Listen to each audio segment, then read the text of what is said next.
إن الحمد لله نحمده ونستعينه ونستغفره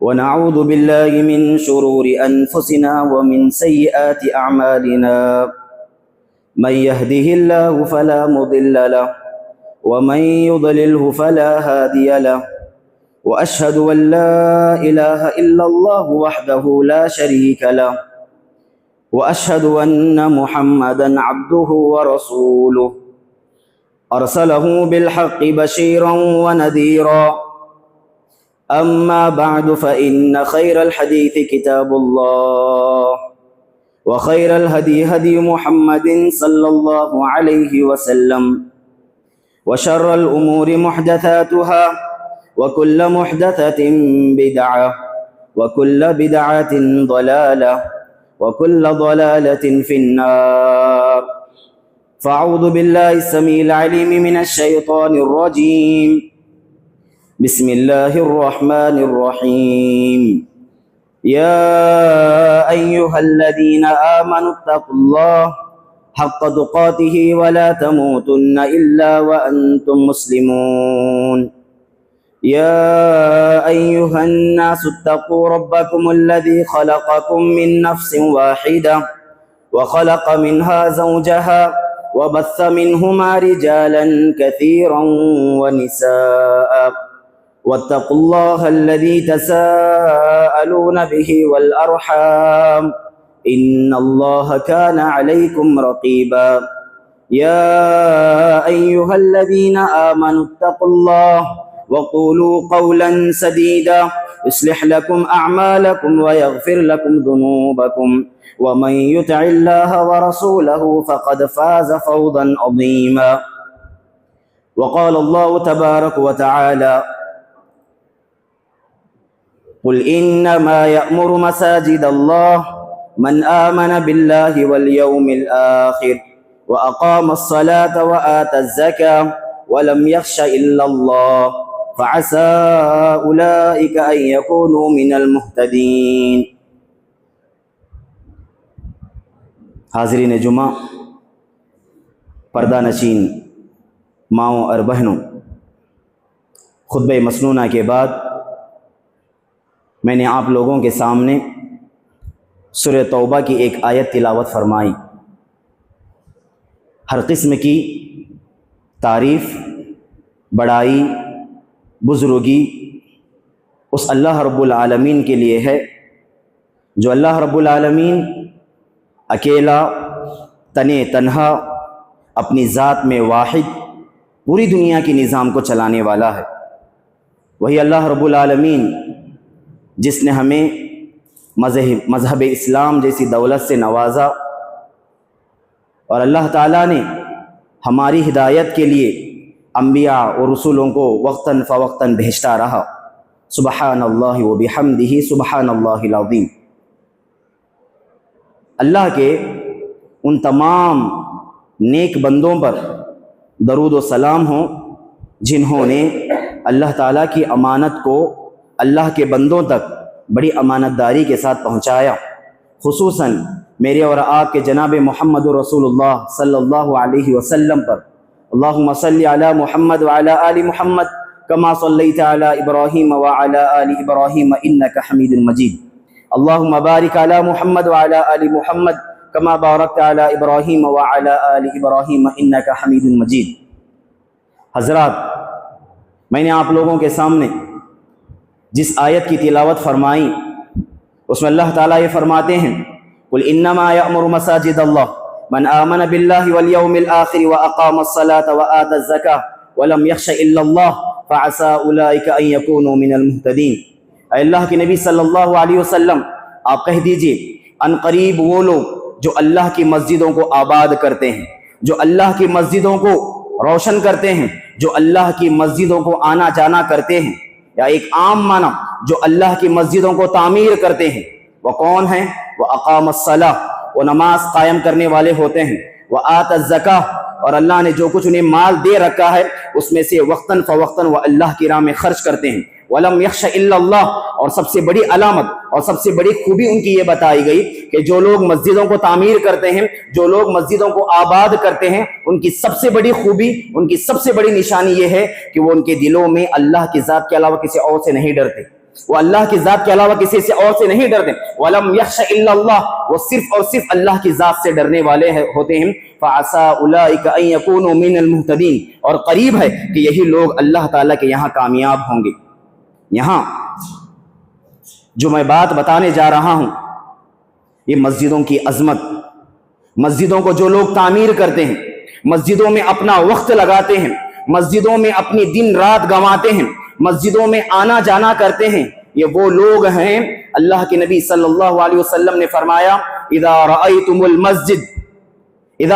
المسجد يستعدوا المسجد فاشهدوا له بالایمان، کہ اے لوگو جب تم کسی آدمی کو دیکھو جو مسجد کو آنا جانا کر رہا ہے، ذکر کرتا ہے تو مسجد میں آ کر کے ذکر کرتا ہے، تلاوت قرآن مجید کرتا ہے تو مسجد میں آ کر کے کرتا ہے، جب کبھی نفل نماز پڑھنے کا موقع ملا مسجد کو آنے کا بہانہ ڈھونڈتا ہے، مسجد کو آباد کرنے کا بہانہ ڈھونڈتا ہے۔ اللہ کے نبی صلی اللہ علیہ وسلم نے بشارت سنائی کہ اے لوگو ایسے انسان کی ایمان کی بشارت دو، اسے گواہی دو کہ اس کا ایمان زندہ ہے، فاشہدوا لہ بالایمان، اس کی ایمان کی گواہی دینا۔ یہاں یہ بات معلوم ہوئی کہ ہمیں یہ چاہیے کہ ہمارا ہر وقت مسجدوں میں آنا جانا رہے۔ یہ مسجدیں یہ اللہ تعالیٰ کے گھر ہیں، یہ اللہ تعالیٰ کے گھر ہیں، یہاں اللہ تعالیٰ کی عبادتیں ہوتی ہیں، یہ مسجدیں اللہ تعالیٰ کے پاس ہماری عبادتوں کی نشاندہی کریں گے، یہ مسجدیں اللہ تعالیٰ کی یہاں ہماری گواہی کا اعلان کریں گے کہ اے اللہ یہ بندہ وہ ہے جو رات کی تاریکیوں میں آتا، صبح کی تاریکیوں میں آتا، آ کر کے مسجدوں کو آباد کرتا، نمازوں کا اہتمام کرتا۔ اللہ کے نبی صلی اللہ علیہ وسلم نے بشارت سنائی، اللہ کے نبی صلی اللہ علیہ وسلم نے اس آدمی کے حق میں خوشخبری سنائی جو رات کے اندھیرے میں مسجدوں کو چل کر کے آتا ہے، اور مسجدوں میں اندھیرے میں چل کر کے آتا ہے، اور آ کر کے اپنی جو کچھ نمازیں ٹوٹی پوٹی نمازیں ہیں وہ نمازوں کو مسجدوں میں ادا کرتا ہے۔ اللہ کے نبی صلی اللہ علیہ وسلم نے یہ فرمایا کہ کل قیامت کے دن اللہ تعالیٰ اسے ایک نور عطا فرمائیں گے، اللہ تعالیٰ اسے ایک نور عطا فرمائیں گے، اور یہ نور اس چیز کے بدلے ہوگا جو دنیا میں رات میں تاریکیوں میں چل کر کے مسجدوں کو آتے۔ یہ بات یاد رکھنا، یہ تمہاری مسجد یہ تاریخی مسجد ہے، یہ تمہاری مسجد قدیم مسجد ہے، یہ مسجد کو تم نے جس جوش کے ساتھ، جس ولولے کے ساتھ، جس کم وقت میں تم نے تعمیر کیا، اس کا اپنا سب کچھ تم نے لگایا، کیا چھوٹا کیا بڑا کیا بزرگ کیا چھوٹا سب کچھ آپ لوگوں نے مل کر کے اس مسجد کو تعمیر کی۔ اللہ کے یہاں تمہاری یہ مسجدوں کو تعمیر کرنا یہ ایمان کی گواہی ہے، یہ ایمان کی گواہی ہے کہ تمہارے دلوں میں ایمان زندہ ہے، تمہارے دلوں میں جو ایمان ہے وہ ایمان جیتا جاگتا ایمان ہے۔ یہ مسجدوں کو تعمیر کرنے والے اللہ کے یہاں بڑا مقام و مرتبہ ہے، مسجدوں کو تعمیر کرنے والے بڑا مقام و مرتبہ۔ یہاں یاد رکھیں اللہ کے نبی صلی اللہ علیہ وسلم نے ایک اور بات بتائی اس آدمی کے لیے جو آدمی ہمیشہ مسجدوں کو آنا جانا کرتا ہے۔ حشر کے میدان میں جب کوئی سایہ نہیں ہوگا، تب تپی ہوئی دھوپ جب نزدیک ہوگی، ہر انسان اپنے گناہوں کے بذریعے پسینے میں ڈوبا ہوا ہوگا، ہر انسان تو کسی چھت کسی سائے کا محتاج ہوگا کہ کوئی نہ کوئی سایہ ملے جس میں میں اللہ تعالیٰ کے سائے میں نصیب پاؤں۔ وہاں یہ بات یاد رکھیں 7 ایسے لوگ ہیں جو اللہ تعالیٰ کے عرش کے سائے میں ہوں گے۔ وہ 7 لوگوں میں ایک خوش نصیب انسان، وہ نوجوان یا وہ آدمی ہوگا وَرَجُلٌ قَلْبُهُ مُعَلَّقٌ بِالْمَسَاجِدِ، کہ وہ آدمی وہ شخص جس کا دل ہمیشہ مسجدوں سے لٹکا ہوا ہے، ہمیشہ مسجدوں میں آتا ہے۔ یہ ہمارے ہونا چاہیے، ہم ہمیشہ مسجدوں سے دور نہ رہیں، ہم جہاں کہیں رہیں اپنی گھروں کی مسجد، خاص کر کے اپنے محلے کی مسجد کو آباد کریں۔ اگر آپ لوگ اپنی مسجدوں میں نماز نہیں پڑھیں گے، باہر والا کیسے آ کر کے نماز پڑھے گا؟ آپ اپنی مسجدوں کی نماز چھوڑ کر کے آپ گھروں میں نماز پڑھ رہے ہیں، آپ اپنے کارخانے میں نماز پڑھ رہے ہیں، آپ اپنے دکانوں میں نماز پڑھ رہے ہیں۔ آپ کی ذمہ داری ہے کہ آپ کے محلے کی مسجد کو آپ آباد کریں، آپ کے مسجد کو آپ چل کر کے آئیں۔ یہ تمہارے ایمان کی گواہی ہے، یہ تمہارے ایمان کی خوشخبری ہے کہ تم اپنی مسجدوں کو آباد کرتے ہیں۔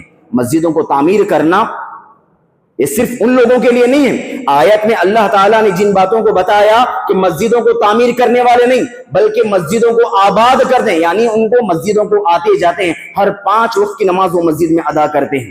ہر 5 وقت کی نماز وہ مسجدوں میں آ کر کے ادا کرتے ہیں. کوئی محفل جمی ہوئی, کوئی اجتماع ہوا, وہ مسجد میں آتے ہیں. بس مسجدوں کو آنے کا بہانہ ڈھونڈتے ہیں. اللہ کے نبی صلی اللہ علیہ وسلم نے ایسے لوگوں کو کئی ساری بشارتیں سنائیں. تو یہاں یہ بات معلوم ہوئی کہ ہمارا ایمان کا ایک تقاضا یہ ہے, ہمارے ایمان کے صاحب ایمان ہونے کی ایک علامت یہ بتائی گئی کہ ہم مسجدوں کو جانے کے شوقین بنیں. ہم اپنے بچوں کو مسجدیں لائیں, ہم اپنی عورتوں کو مسجد لائیں, ہم ہوتا ہوا مسجد کو چل کر کے آئیں. ایک انصاری صحابی اللہ کے نبی صلی اللہ علیہ وسلم کے دور میں, کافی دور ان کا گھر تھا مسجد سے, مسجد نبوی سے کافی دور ان کا گھر تھا. ہمیشہ چل کر کے آتے, 5 وقت نماز کے لیے آتے, بر وقت آتے, نماز کے وقت میں مسجد آتے. چند صحابہ نے مل کر کے ایک مشورہ دیا, انہیں یہ بات بتائی, اے اللہ کے بندے, اتنے دور سے چل کر کے آتے ہو مسجد کے لیے, ایک سواری خرید لو, ایک سواری خرید لو تاکہ تمہارے آنے جانے میں آسانی ہو, تمہارے آنے جانے میں تمہیں آسانی ہو. انہوں نے کہا مجھے یہ چیز پسند نہیں ہے کہ میرا گھر مسجد کے بازو ہو, مجھے یہ چیز پسند نہیں ہے کہ میرا گھر مسجد کے بازو ہو. صحابہ کو یہ جواب تھوڑا سا آڈ لگا, مطلب یہ کہ صحابہ کو یہ جواب تھوڑا سا عجیب لگا کہ یہ آدمی یہ بتا رہا ہے کہ مسجد کے بازو گھر رہنا یہ اچھی بات نہیں ہے. یہ آدمی یہ بتا رہا ہے. اللہ کے نبی صلی اللہ علیہ وسلم کے پاس شکایت کی کہ اللہ کے نبی صلی اللہ علیہ وسلم, یہ فلاں انصاری صحابی یہ کہہ رہے ہیں کہ مسجد کے بازو گھر ہونا یہ اپنے آپ کو پسند نہیں کرتے. اللہ کے نبی صلی اللہ علیہ وسلم کسی مناسبت سے پوچھ پڑے.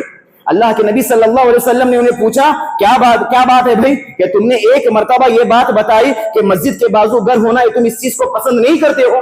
انہوں نے کہا اللہ کے نبی صلی اللہ علیہ وسلم, میرا بتانے کا مقصد یہ نہیں تھا, میرا بولنے کا مقصد یہ نہیں تھا. میں یہ چاہتا تھا کہ میرا گھر کافی دور رہو اور میں ہر بار اور ہر نماز کو میں چل کر کے آؤں اور ہر قدم پر میرے گناہ معاف ہو, میرے قدم چل کر کے مسجد کی طرف جائیں, اور جتنا دور سے میں چل کر کے آؤں گا اتنی زمین اللہ کے پاس میرے حق میں گواہ دے گی, یہ گواہی دے گی یہ زمین کہ یہ اللہ کے گھروں کو آباد کرنے چل کر کے جایا کر دے. میں اس بات کا شوقین ہوں کہ کل قیامت کے دن یہ زمین میرے حصے میں گواہی دے.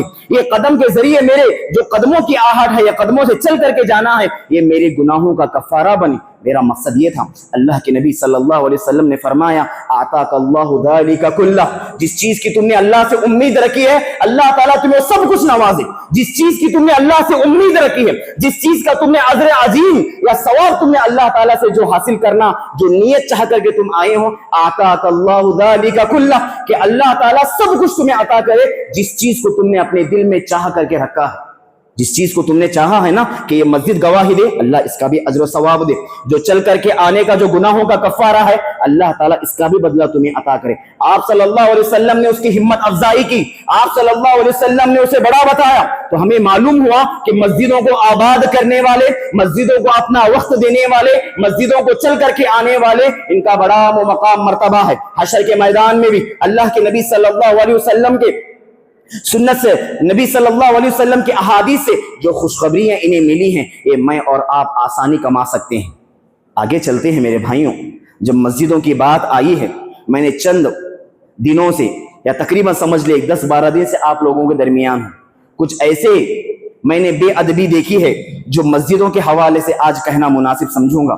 مسجد کی بات آئی, کچھ ایسے چیزیں ہمارے اندر ہیں, حالانکہ یہ چیزیں معلوم ہیں, لیکن بطور نصیحت, بطور یاد دہانی آپ لوگوں کو میں چاہتا ہوں کہ یہ چیزوں کے بارے میں آپ کو واپس تھوڑا سا ہو جائے, تھوڑا سا احساس ہو جائے کہ ہم مسجد آ رہے ہیں عبادت کرنے کے لیے, ہم مسجد آ رہے ہیں اللہ تعالیٰ سے سرگوشی کرنے کے لیے, ہم مسجد سے آ رہے ہیں اللہ تعالیٰ سے مناجات کرنے کے لیے. یہاں ہر انسان اپنے رب سے مناجات کرتا ہے, یہاں ہر انسان اللہ تعالیٰ کی عبادت کرنے میں آتا ہے, اللہ تعالیٰ کی خوشنودی میں آتا ہے. تو مسجد آتے ہوئے مسجدوں کا کچھ آداب ہے, مسجدوں کو آتے ہوئے مسجدوں کے کچھ آداب و اخلاق ہیں. ان چیزوں کو ملحوظ رکھنا ہر مسلمان کے لیے, ہر مصلی کے لیے, ہر نمازی کے لیے ضروری ہے. اس میں سب سے پہلا اہتمام, مسجدوں کو آنے کا اہتمام یا مسجدوں کا ادب. سب سے پہلا ادب یہ ہے کہ مسجدوں کو اہتمام کے ساتھ آنا ہے, مسجدوں کو اہتمام کے ساتھ آنا ہے. مسجدوں کو اہتمام کے ساتھ آنے کا مطلب یہ ہے کہ جب تم مسجدوں کو آ رہے ہو, بن سون کر کے آنا, اچھا لباس پہن کر کے آنا, اچھا لباس اختیار کر کے آنا. جو کام کر, جس کارخانے میں تم کام کر رہے ہو, جو گیریج کے کام میں تم کام کر رہے ہو, یا جس پسینے کے کپڑے میں تم کام کر رہے ہو, اسی کپڑوں کے ساتھ مسجد آتے ہو, یہ مناسب نہیں ہے. اللہ تعالیٰ نے قرآن میں کہا, یا بنی آدم خذوا زینتکم عند کل مسجد, کہ اے بنی آدم کی اولاد, اے آدم کی اولاد، جب تم مسجدوں جاؤ، جب تم اللہ تعالیٰ کی عبادت کے لیے مسجدوں کو پہنچو، اپنے آپ کو زینت اختیار کرو، اپنے آپ کو سورو، اپنے آپ کو اچھی طرح کپڑے ہیں جو اللہ نے میسر کیے ہیں خوشبو لگاؤ، نہو دھو، اس کے بعد تم مسجدوں کو جایا کرو۔ کیوں؟ تمہارے ساتھ کوئی اور بھی ہوتا ہے جو مسجد کو آتا ہے، تمہاری طرف سے دوسروں کو تکلیف نہ ہو۔ صحابہ اکرام کے بارے میں یہ آتا ہے کہ ابتدائی اسلام میں صحابہ کے پاس زیادہ کپڑے نہیں تھے، ان کی حالتیں تنگ تھی، لیکن جیسے جیسے ان کی حالات اللہ تعالیٰ نے سنوارتا گیا، جیسے جیسے ان کی زندگیوں میں منحصری آتی گئی، انہوں نے فوراً ان چیزوں کو عملہ کیا کہ وہ مسجدوں کو آتے تو اچھا لباس پہن کر کے آتے، تمہارا ایک خاص لباس ہو جو مسجدوں کو آتے ہوئے پہن کر کے آئیں۔ ایسے نہ ہو کہ رات میں جس ڈریس میں سویا صبح میں اسی نماز میں اسی ڈریس کے ساتھ نماز کو آئے ہوں، اسی گندے لباس کے ساتھ مسجد میں آئے ہوں۔ ہو سکتا ہے وہ لباس تمہارے پاس پاک ہو، لیکن پھر بھی وہ لباس شائستہ لباس نہیں ہوگا۔ وہ لباس تم نے اپنے آپ میں یہ سوچا ہے کہ یہ میرا لباس جو ہے یہ رات میں سونے کا لباس ہے، اور تم وہ لے کر کے مسجد آ رہے ہو۔ مسجدوں کو آتے ہوئے تو پاک صاف کر کے آنا، عطر وغیرہ کا استعمال کر کے آنا، خوشبو کا استعمال کر کے آنا، یہ اللہ تعالیٰ نے یہ تعلیم بتائی۔ ایک دوسرا ادب میرے بھائیوں، مسجدوں کو آتے ہوئے جس کا خیال رکھنا مجھے اور آپ کو یا ہر مصلی کو سب بہت ضروری ہے۔ ہم جب مسجد میں آتے ہیں، ہم مسجد میں آواز سے بات نہ کریں، بآواز بلند ہماری گفتگو نہ ہو۔ یہ میں نے دیکھا ہے کہ یہاں مسجد میں آنے کے بعد آپ لوگ اپنی دینداری چھوڑ کر کے دنیا داری کی باتیں کرتی ہیں، آپ اپنے کارخانے کی باتیں یہاں کرتے ہیں، آپ کے جو روزانہ معمول کی باتیں ہوتی ہیں وہ مسجد میں ہوتی ہیں۔ یہ بات یاد رکھنے، یہ سخت منع ہے کہ مسجد میں آنے کے بعد کسی اور چیز کے بارے میں آپ بات نہ کریں۔ مسجد میں آ گئے، آپ عبادت کے لیے آئے ہیں، اللہ تعالیٰ کی خوشنودی کے لیے آئے ہیں، اب یہاں آنا ہے صرف عبادت کر کے آپ کو جانا ہے۔ یہاں دیکھ رہے ہیں کہ شور و گل سے بات کر رہے ہیں، بآواز بلند آپ بات کر رہے ہیں، جو لینگویج مارکیٹ میں استعمال ہوتی ہے، جو زبان بازار میں استعمال ہوتی ہے، وہ زبان آپ مسجدوں میں استعمال کر رہے ہو۔ یہ مسجدوں کے بے ادبی ہے، یہ مسجدوں کے ساتھ بے ادبی کا معاملہ ہے، اس کا احترام کریں کہ جب کبھی مسجد آئیں تو مسجد آتے ہوئے آپ دنیا داری کی بات نہ کریں۔ آپ یہاں آئے ہیں، جس کام کے لیے آئے ہیں وہ کام آپ کو یہاں کرنا ہے۔ ایک اور ادب میرے بھائیوں، جب کبھی آپ مسجد آئیں نا تو مسجدوں کو پاک صاف رکھنا، اس چیز کا بڑا خیال رکھیں۔ یہ کام میں صرف جو مسجد کا خادم ہے، جو مسجد کا مؤذن ہے، صرف اس کے اوپر ڈیپینڈ نہیں ہے یہ کام۔ مسجد میں آنے والا ہر امام، مسجد میں آنے والا ہر مصلی، مسجد میں آنے والا ہر شخص کی ذمہ داری ہے کہ وہ مسجد کو پاک صاف رکھے۔ اللہ کے نبی صلی اللہ علیہ وسلم کے زمانے میں ایک مرتبہ مسجد میں کسی دیوار میں بلغم کا کچھ لگا ہوا تھا حصہ، صحابہ موجود تھے، آپ صلی اللہ علیہ وسلم نے بلغم کے اس حصے کو دیکھا، آپ صلی اللہ علیہ وسلم نے کسی صحابی کو حکم نہیں دیا کہ اس بلغم کو جا کر کے صاف کرو، اس گندگی کو جا کر کے صاف کرو، بنفس نفیس خود آپ علیہ السلام آگے بڑھے، آپ صلی اللہ علیہ وسلم نے اس مسجد کی اس جو دیوار پر جو گندگی لگی تھی، آپ صلی اللہ علیہ وسلم نے اپنے ہاتھوں سے اسے پاک صاف کیا۔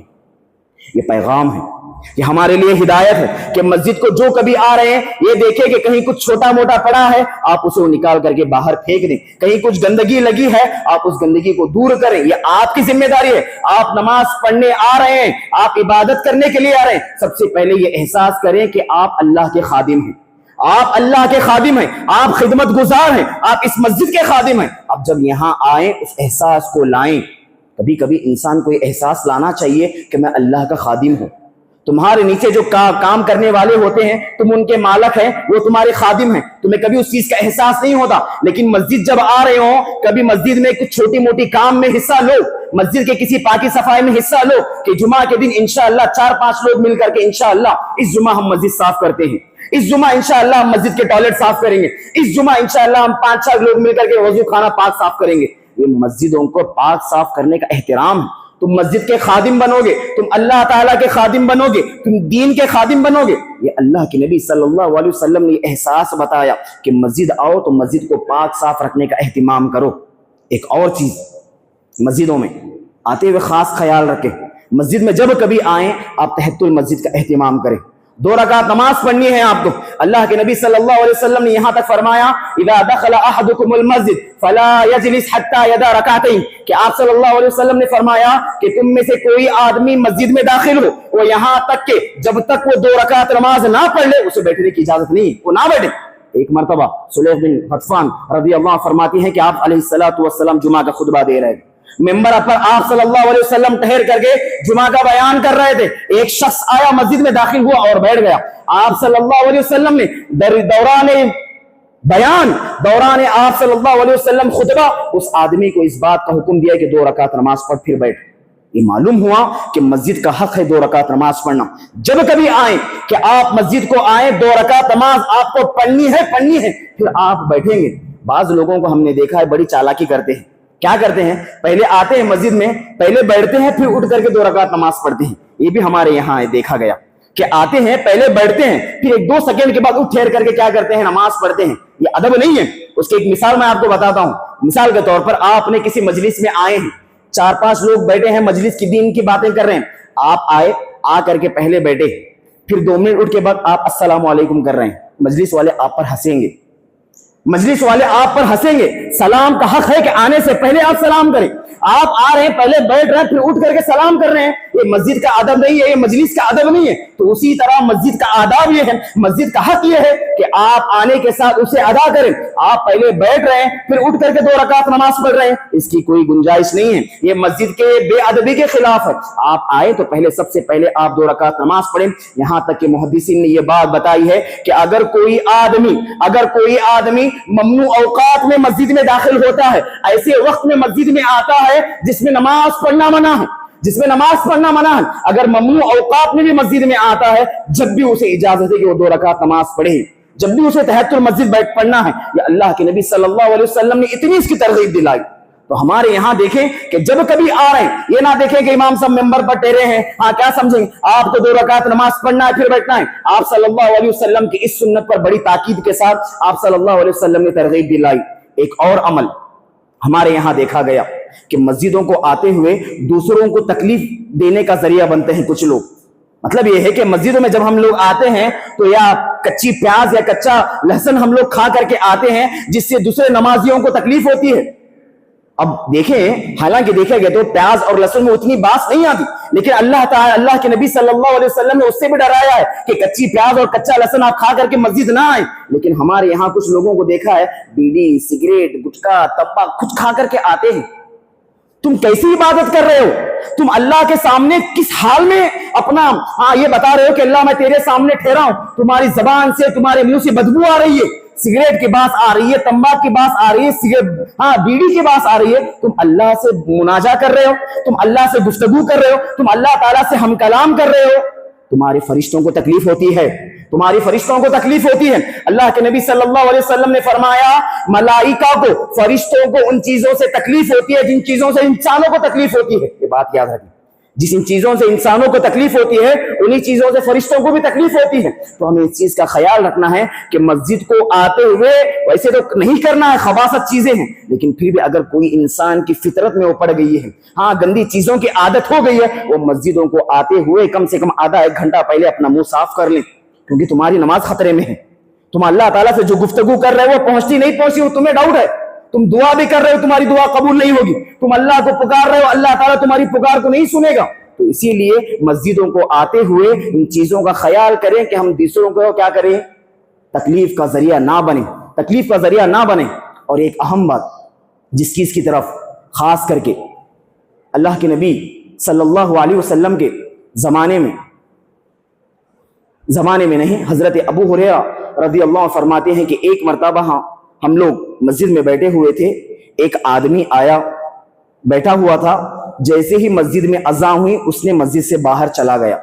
یہاں یہ ادب بتا رہا ہوں کہ آپ ایک مرتبہ مسجد میں آ گئے، اذان ہونے کے بعد آپ کو مسجد سے جانے کی اجازت نہیں، اللہ یہ کہ کوئی ضرورت ہو، اللہ یہ کہ کوئی قضائے حاجت آپ کو پہنچی ہو، آپ جا سکتے ہیں۔ اس کے علاوہ آپ مسجد کا یہ ادب ہے کہ مسجد میں اذان ہونے کے بعد آپ نکل نہیں سکتے، اس کی اجازت نہیں ہے۔ حضرت ابو ہریرہ فرماتے ہیں کہ ایک مرتبہ ہم بیٹھے ہوئے تھے مسجد میں، ایک آدمی آیا، بیٹھا ہوا تھا، جیسے ہی اذان ہوئی وہ آدمی اٹھ کر کے مسجد سے گیا۔ حضرت ابو ہریرہ فرماتے ہیں کہ هذا الرجل فقد عصى ابا القاسم، کہ یہ آدمی جو ہے یہ ابوالقاسم کی نافرمانی اس نے کی ہے. ابوالقاسم یہ آپ صلی اللہ علیہ وسلم کی کنیت تھی, یہ آپ صلی اللہ علیہ وسلم کا ایک نام تھا. یہ لوگ آپ صلی اللہ علیہ وسلم کو ابوالقاسم کے نام سے کنیت دے. تو یہاں حضرت ابو ہریرہ فرمائیں گے کہ جو آدمی مسجد آیا ہے اور مسجد آنے کے بعد اذان ہو گئی ہے, اب وہ کسی اور کام کے لیے اگر اللہ نہ کرے مسجد کے باہر گیا تو اس نے سیدھا سیدھا اللہ کے نبی صلی اللہ علیہ وسلم کی نافرمانی کی. یہ بات یاد رکھیں. اتنا بڑا جرم, اتنا بڑا آپ کو نافرمانی کا یہ ملے گا کہ آپ اپنا کال اٹھانے کے لیے باہر جا رہے ہیں, آپ کسی انسان کو بات کرنے کے لیے مسجد باہر جا رہے ہیں, آپ کسی کو پکارنے کے لیے مسجد کے باہر جا رہے ہیں. یہ بات یاد رکھ لیں, یہ سخت سے سخت منع ہے کہ مسجد میں اذان ہونے کے بعد آپ کو نکلنے کی اجازت نہیں. اس کا اہتمام کریں, اس کا اہتمام کریں کہ مسجد آئے ہیں عبادت کے لیے, اس سے پہلے جو اب اذان ہو گئی ہے اب بس آپ کو نماز پڑھنی ہے. اب یہاں سے آپ نکل نہیں سکتے اللہ یہ کہ کوئی قضاء حاجت آپ کو آ پہنچی ہو. اس چیز کا آپ خیال رکھیں. یہ مسجد کے آداب میں سے ایک ادب ہے. اور ایک چیز خواتین کے حساب سے یا خواتین کو مد نظر رکھتے ہوئے ایک چیز ہم نے دیکھا ہے کہ مسجدوں کو آتے ہیں تو بن سور کر کے آتے ہیں, مسجدوں کو آتے ہیں تو خوشبو لگا کر کے آتے ہیں, مسجدوں کو آتے ہوں تو زیورات پہن کر کے مسجد آتے ہیں, مسجد آتے ہیں تو شائستہ لباس, اچھا سا اچھا لباس پہن کر کے خواتین آتی ہیں. گویا ایسے معلوم ہوتا ہے کہ یہ مسجد کو اللہ کی عبادت کرنے کے لیے نہیں آئے بلکہ اپنے شوہر کی حیثیت بتانے کے لیے آئے ہیں کہ میرے شوہر نے مجھے اچھا سا اچھا پہنایا ہے, میرا شوہر نے مجھے اچھا سا اچھا رکھا ہے, میرے شوہر نے مجھے اچھے سے اچھے عالی شان میں رکھا ہے. تم مسجد اللہ کی عبادت کے لیے آ رہے ہو یا اپنے شوہر کے اسٹیٹس کو بتانے کے لیے آ رہے ہو؟ تم اللہ کی خوشنودی کے لیے مسجد آ رہے ہو یا تم اپنے شوہر کی حیثیت بتانے کے لیے مسجد آ رہے ہو؟ حضرت ابو ہریرہ فرماتے ہیں کہ ایک مرتبہ میں راستے پر چل کر کے جا رہا تھا, ایک عورت کا میرے سامنے سے گزر ہوا, ایک عورت کا میرے سامنے سے گزر ہوا. جس عورت جس گلی سے گزر رہی تھی اس عورت کی خوشبو سے سارا کا سارا علاقہ یا ساری کی ساری گلی مہک اٹھی. ابو ہریرہ نے کہا, اس عورت کا نام تھا یا امۃ الجبار, اس عورت کا نام تھا. ابو ہریرہ نے پکارا یا امۃ الجبار, اے امۃ الجبار خاتون, اے بات بتا تم کہاں جا رہی ہو؟ ایسے تیار ہو کر کے, ایسی خوشبو کا استعمال کر کے, اتنا بن سور کر کے کہاں جا رہی ہو؟ اس خواتین نے, اس عورت نے یہ جواب دیا کہ میں مسجد جا رہی ہوں, میں مسجد جا رہی ہوں, اللہ کی عبادت کرنے کے لیے مسجد جا رہی ہوں.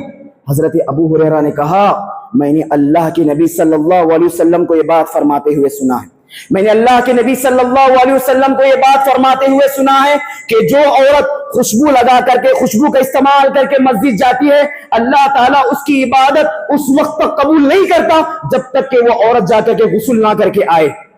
جب تک وہ عورت غسل نہ کر کے آئے اللہ تعالیٰ اس کی عبادت قبول نہیں کرتا. تم جہاں جا رہی ہو بے مقصد ہے, تم جاؤ جہاں اللہ کے نبی صلی اللہ علیہ وسلم کا حکم کر کے آؤ, تمہیں جا کر کے پہلے غسل کر کے آنا ہے. بعض روایتوں میں یہ بات بتائی کہ غسل بھی وہ غسل جو غسل جنابت کا غسل ہے جس میں اہتمام پاکی کا زیادہ کیا جاتا ہے. تو یہاں عورت کو بعید وہی سنائی بات گئی کہ عورت کو سخت منع ہے کہ مسجدوں کو آتے ہوئے خوشبو کا استعمال نہ کریں. ہاں خاص عورتیں پھول کا استعمال کرتی ہیں, گلاب پھول لگا کر کے آ گئے, موگرے کا پھول لگا کر کے مسجدوں کو آتے ہیں. تو مسجدوں کو آتے ہو خوشبو لگا کر کے آنا منع ہے. تمہاری عبادتیں قبول نہیں ہوگی, تمہاری نمازیں قبول نہیں ہوگی یہاں تک کہ تم جا کر کے واپس غسل نہ کر کے آؤ. اللہ اکبر. تمہارا مسجدوں کو آنا, تمہارا مسجدوں کو یہ آنا یہ پھر بے مقصد ہو جائے گا. خاص کر کے خواتین اس چیز کا خیال رکھیں, جو پہن کر کے آ رہی الحمدللہ, جو روزانہ کے معمول کے زیورات ہیں وہ اگر عورت پہن کر کے آئی کوئی شکایت نہیں, لیکن خاص اہتمام کیا جا رہا ہے, کچھ خاص زیورات مسجد جاتے ہوئے پہن کر کے جا رہے ہیں, کچھ الگ لباس پہنا جا رہا ہے, خوشبو کا استعمال کیا جا رہا ہے. شریعت میں مذہب اسلام نے اور اللہ کے نبی صلی اللہ علیہ وسلم کی تعلیمات میں سے مسجد کے آداب میں سے عورتوں کو یہ ادب سکھایا گیا کہ وہ مسجدوں کو آتے ہوئے خوشبو کا استعمال نہ کریں ورنہ ان کی عبادت قابل قبول نہیں ہوگی. ایک اور چیز, آخری بات, مسجد میں کچھ لوگ ایسے تلاوت بھی کرتے ہیں دوسروں کو تکلیف ہوتی ہے, اس چیز کا بھی خیال رکھیں. یہ بھی منع ہے. مسجد میں آپ آئے ہیں, آپ ذکر و اذکار کر رہے ہیں یا آپ کچھ تلاوت قرآن مجید کر رہے ہیں, بعضو دوسرے لوگ بھی عبادت کر رہے ہیں, تو آپ کو یہ حکم دیا گیا کہ آپ اپنی آواز کو پست رکھیں, آپ اپنی آواز کو دھیمی رکھیں جو تلاوت آپ کر رہے ہیں، کیونکہ اللہ کے نبی صلی اللہ علیہ وسلم نے کہا کل مناجی ربہ عبدہ، کہ ہر انسان اپنے رب سے گفتگو کر رہا ہے، ہر انسان مسجد میں آنے والا اپنے رب سے مناجات کر رہا ہے، ہر آدمی اپنے رب کے ساتھ آنے والا ہم کلام کر رہا ہے۔ تم یہ نہ سمجھے، کچھ لوگوں کو دیکھا ہے جو نمازوں میں جو تسبیحات بھی پڑھتے ہیں وہ بھی زور زور سے پڑھتے ہیں، سجدے کی دعا بھی زور زور سے پڑھتے ہیں، رکوع کی دعا بھی زور زور سے پڑھتے ہیں۔ آپ کے بازو یہ خیال رکھیں دوسرا بازو بھی نماز پڑھ رہا ہے۔ اس کا واقعہ کیا ہے؟ ایک مرتبہ اللہ کے نبی صلی اللہ علیہ وسلم اعتکاف میں بیٹھے ہوئے تھے، آپ صلی اللہ علیہ وسلم اپنے اعتکاف کی معتکف والی جو جگہ تھی وہاں آپ صلی اللہ علیہ وسلم بیٹھے ہوئے تھے، کچھ اور دوسرے لوگ قرآن مجید کی تلاوت کر رہے تھے، کوئی گناہ کا کام نہیں کر رہے تھے، ہاں کوئی بات چیت نہیں کر رہے تھے، کوئی دنیا داری کی بات نہیں کر رہے تھے، صحابہ قرآن مجید کی تلاوت کر رہے تھے۔ آپ صلی اللہ علیہ وسلم نے آ کر کے فرمایا کہ یہاں ہر انسان اپنے رب سے مناجات کر رہا ہے، تم اپنی آواز کو دھیمی رکھو، تم اپنی آواز کو بآواز بلند نہیں پڑھ سکتے، قرآن مجید کی تلاوت کر رہے ہو، ذکر و اذکار کر رہے ہو یا دعا کر رہے ہو، تم جو کرنا ہے کرو، اس چیز کا خیال رکھیں کہ میری آواز سے دوسرے انسان کو تکلیف نہ ہو۔ چند لوگ ہوتے ہیں جس کو پڑھنا آ رہا اچھی رفتار کے ساتھ اچھے سے پڑھ رہا دوسروں کو خیال نہیں کرتا۔ یہ مسجد کا ادب ہے کہ مسجد میں آتے ہوئے دوسرے انسانوں کا خیال رکھا جائے۔ یہ چند باتیں تھی، مجھے یقین ہے کہ آپ لوگوں کو معلوم ہوتی، یا مجھے یقین ہے کہ آپ لوگوں کو معلوم تھی ہوگی، لیکن بطور یاد دہانی کہ ان چیزوں کو ہم غفلت سے کام کر رہے ہیں، ان چیزوں میں ہم بے ادبی سے کام کر رہے ہیں۔ ہماری مسجدیں عالیشان ہیں، ہماری مسجدیں بڑی بڑی ہیں، لیکن ہماری عبادتیں کھوکھلی ہیں، ہماری عبادتیں کھوکھلی ہیں۔ مسجدیں ہو سکتا ہاں وہ ٹوٹکی پھٹکی ہوں، لیکن نمازی مضبوط ہو، یہ اللہ کے پاس بڑی شان کی بات ہے، یہ اللہ کے پاس بڑی قابل مبارک بات ہے کہ تمہارے مصلیان، تمہارے نمازی ایسے ہو کہ مضبوطی کے ساتھ اللہ کے پاس عبادت کریں۔ برچہ بزر دیکھے تمہاری مسجدیں وہ اینٹ کی ہو، وہ بغیر چھت کے ہو، اللہ تعالیٰ اسے نہیں دیکھے گا۔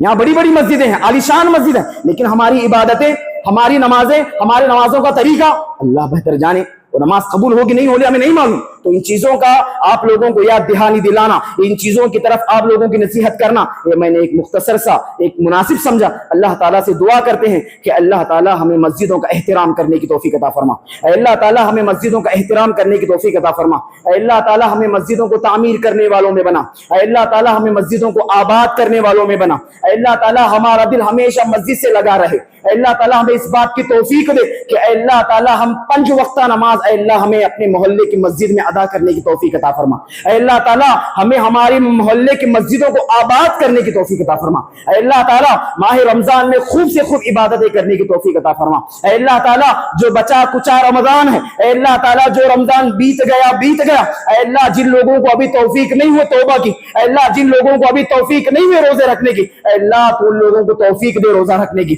اے اللہ تعالیٰ تو نے توفیق دے نمازوں کی پابندی کرنے کی، اے اللہ بچا کچا رمضان ہے، خوب سے خوب اپنے گناہوں کی بخشش کروانے کی توفیق عطا فرما، خوب سے خوب نمازیں پڑھنے کی توفیق عطا فرما، خوب سے خوب اے اللہ تعالیٰ تلاوت قرآن مجید کرنے کی توفیق عطا فرما، خوب سے خوب ذکر و اذکار کرنے کی توفیق عطا فرما، خوب سے خوب صدقہ و خیرات کرنے کی توفیق عطا فرما، اے اللہ تعالیٰ ہم جو کچھ عبادتیں کر رہے ہیں اے اللہ تعالیٰ ان عبادتوں کو اے اللہ تعالیٰ تیرے بارگاہ میں قبول فرما، اے اللہ تعالیٰ ہمارے جمع ہونے کو قبول فرما، وما علینا الا البلاغ المبین۔